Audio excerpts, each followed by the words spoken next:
la reacción más fucking dura de Bizarrap. Bizarrap con Shakira. Pues vamos a reaccionar al del Biza, ¿no? Bizarrap con Nicky Jam, ¿eh? Parece que lo estamos normalizando, pero repito, Bizarrap con Nicky Jam. La nueva sesión de Bizarrap.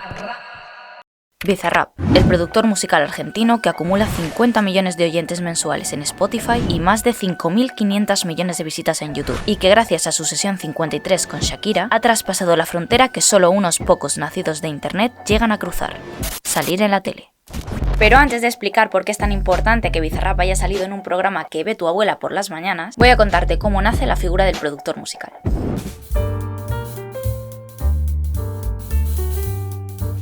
A pesar de lo que se tiende a pensar, Thomas Edison no fue el primero en inventar un aparato para grabar el sonido. El verdadero pionero fue Edward Leon Scott de Martinville. Scott para los colegas. El caso es que Scott, que era impresor, librero y escritor, estaba muy interesado en la estenografía, que era un sistema para transcribir una conversación al mismo tiempo en la que se está produciendo, y se preguntaba si habría alguna forma mecánica de grabar esa conversación y al mismo tiempo transcribirla. Así que se puso a investigar y en 1877 patentó el fonoautógrafo, que básicamente era un cacharro que grababa sonido y las agujas aparentemente intentó que simulasen las palabras de la conversación que estaba grabando. No fue muy exitoso comercialmente, pero sí que es cierto que sirvió para empezar a experimentar con la grabación del sonido. En 1877 llegó el fonógrafo de Edison, que grababa y reproducía el sonido en un cilindro de cera, pero su invento se vio eclipsado por el gramófono de Berliner tan solo 10 años después. ¡A chuparla, Edison! Este había mejorado la premisa original, sustituyendo el cilindro, que no era cómodo para nadie, por un disco, con mayor capacidad de almacenamiento y mejor calidad sonora. Pero el gran avance del gramófono fue que permitía crear copias de forma sencilla. La grabación original se realizaba en un disco de zinc, que luego se trataba para servir de molde para un disco maestro, y a partir del disco maestro se hacían todas las copias para poder comercializarlas. Así, entre finales del siglo XIX y principios del siglo XX, comenzarían a nacer las primeras compañías discográficas. Durante los siguientes 40 años aproximadamente todavía no existían como tal los estudios de grabación. Las discográficas pillaban un local de baile o lo que fuese que estuviese disponible, lo insonorizaban y grababan con el gramófono y el grupo de músicos en cuestión. Y eran los productores discográficos quienes organizaban las sesiones de grabación, pagaban a los músicos y a los arreglistas y se encargaban un poco de todo el proyecto en general. En esta primera mitad del siglo XX se va produciendo el cambio de grabaciones analógicas a grabaciones eléctricas. Así, para la década de 1950 ya existían estudios de grabación fijos, pues como los que podemos ver hoy, pero en antiguo, pero estaban todos asociados a las discográficas. Y aún no existía como tal la figura del productor musical, hasta que llega la grabación con cinta magnética. Con la llegada del magnetófono, que es este cacharro tan molón, empezaron a llegar también los primeros estudios de grabación independientes. En esa época la gente estaba en plena fiebre del rock and roll. El cambio a instrumentos eléctricos todavía era reciente y traía consigo muchas nuevas herramientas con las que poder crear música. Ya tenían micrófonos, altavoces, amplificadores y ahora se les une este nuevo cacharro con el que poder experimentar. Pero no era cualquier cacharro para grabar. Lo importante del magnetófono fue que al grabarse sobre una cinta, tal y como se hacía en el cine, esa cinta era muy fácil de poder manipularla. Así, claro, podías grabar distintas tomas y luego montar la cinta para que quede la mejor versión de la canción, o acelerarla, o ralentizarla, o meterle efectos. Era una forma totalmente nueva de experimentar y crear música. Pero claro, que tuvieras que estar trabajando para una discográfica para poder grabar en los estudios era un rollo. Por eso, cuando empezaron a surgir estos estudios independientes, comenzaron a aparecer también los productores musicales independientes, que no trabajaban para un sello discográfico en particular, sino para el artista. A partir de 1960, la figura del productor musical comienza a involucrarse mucho más en el proceso creativo, no solo en la grabación y el montaje, sino también en la composición y los arreglos. De esta forma, la profesión tomó una gran relevancia y comenzaron a darse a conocer algunos de los nombres que estaban detrás de los éxitos del momento.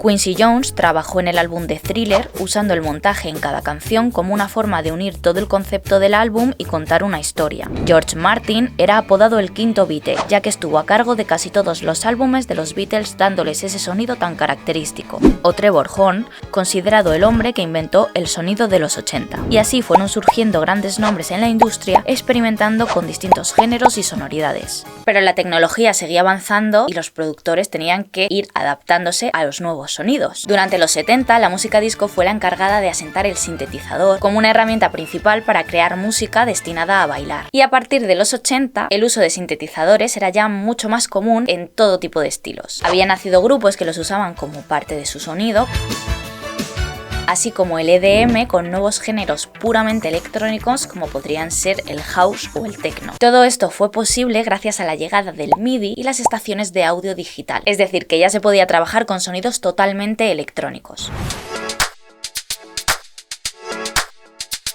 A ver, si te fijas, con cada gran cambio tecnológico el productor musical ha ido teniendo diferentes funciones dependiendo de la forma en que se podía grabar la música. Con la grabación mecánica se encargaba de organizar las sesiones de grabación, contratar a los músicos, etc. Cuando llega la grabación eléctrica, los productores se empiezan a involucrar más en el proceso creativo, formando una parte activa en la creación del álbum. Pero de ambas formas, el productor musical necesita al músico o al cantante.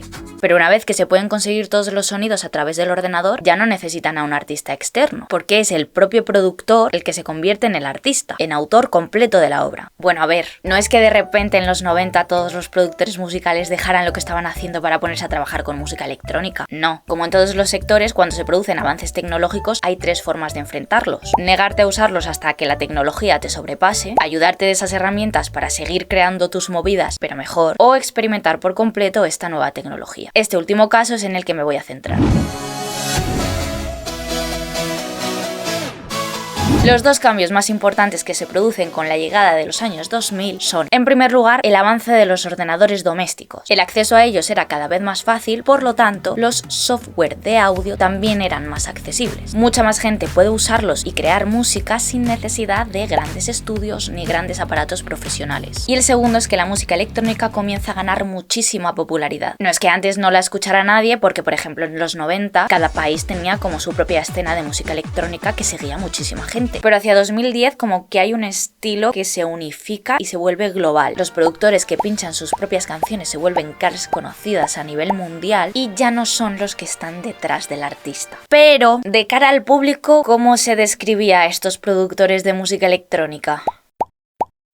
Todos ellos se dieron a conocer al gran público como DJs. Está implícito que son productores musicales porque son los autores de sus propias obras, pero la gente les conoce por ser DJs. Entonces realmente la figura del productor musical, que parecía que iba a tener el mismo peso y protagonismo que el resto de artistas, se ve opacada por lo que se muestra de cara al público, que es al productor pinchando su música. Hasta que llega Bizarrap.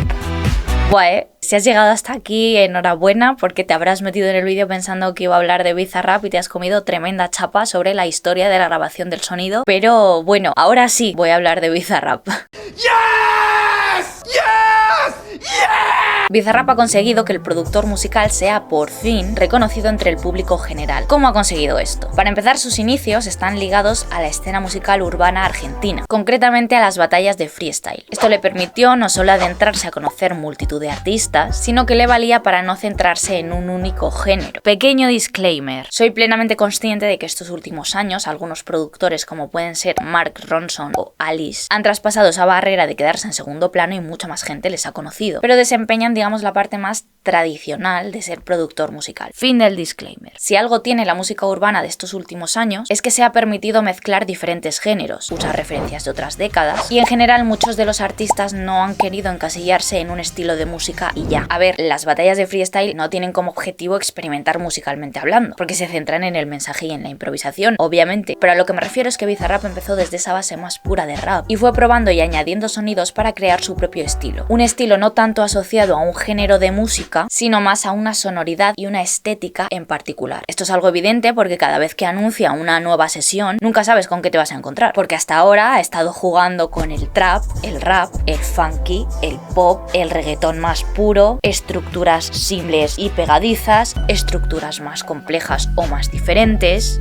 Toda esta parte musical viene acompañada con su imagen de marca. El hecho de que las sesiones no tengan un título como cualquier canción, sino que estén marcadas por el número de sesión, ya deja claro que esto no es una canción de X artista, es una sesión de Bizarrap y el cantante es el invitado. Se da la importancia que merece porque es él el que crea la música. Tiene la idea, habla con los artistas para colaborar con ellos y todo se sube a su canal. Incluso ha mencionado que en ocasiones ayuda con la letra, además del timing de las canciones, los artistas, la promoción, la forma de contar una historia en cada sesión y la forma en que posteriormente se habla de ella y se difunde por TikTok, que al final es una de las plataformas más grandes para la difusión de lo que sea. y al colaborar con distintos artistas siempre llega a público nuevo. Su importancia en el panorama musical actual no viene por colaborar con grandes cantantes. A ver, sí, Bizarrap ha salido en la tele porque ha colaborado con Shakira, pero si ha colaborado con Shakira es precisamente por todo el camino que ha recorrido a lo largo de estos años. Bizarrap viene de internet, es completamente ajeno a los medios tradicionales como la radio o las compañías discográficas. Por esto precisamente ha conseguido desde un principio comunicarse muy bien con su público, porque es la generación digital. Bizarrap es tan importante para la escena musical actual porque ha roto las etiquetas que les ponían a los productores musicales para ponerlos en primera fila como los artistas que son, porque ha conseguido que nadie le asocie a un tipo de música en particular, ya que ha demostrado que se mueve con soltura por diferentes géneros y se asegura de sacarle el máximo partido al cantante que está colaborando con él, y porque además ha conseguido dar visibilidad mundial a los artistas hispanohablantes en un mercado dominado por el inglés. Ya está, chao.